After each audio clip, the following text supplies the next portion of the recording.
If you love Paul Harvey stories and the rest of the story, subscribe now. The rest of the story: Mr. Joshua Tatum was a dignified, well-dressed, cultured-appearing man to begin with, beyond which there was the glow of kindness in his eyes.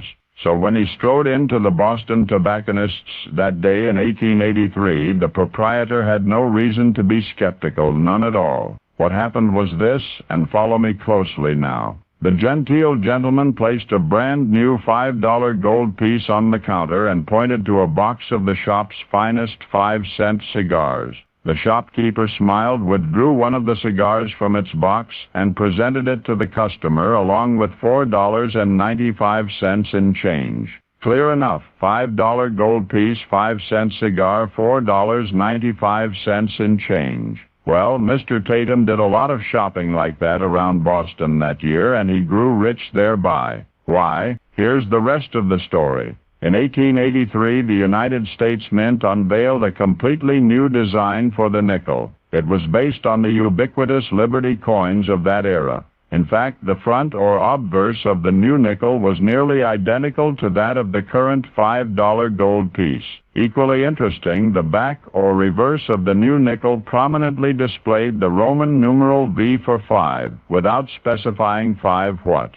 So yes, if only the new nickel were gold in color, it might easily pass for the contemporary $5 gold piece.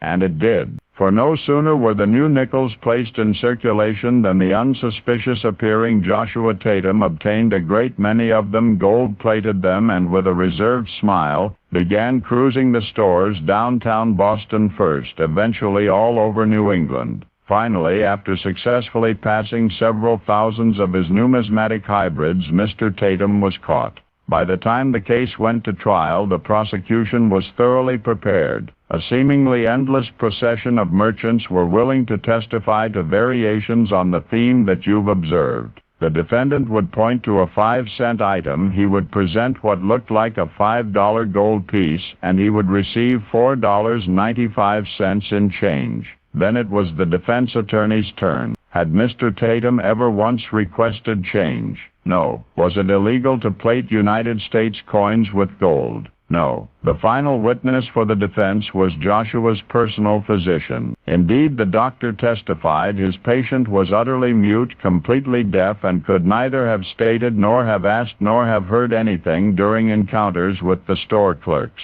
The jury acquitted Mr. Tatum of all charges against him, following which he strode from the courtroom and into obscurity. But the world would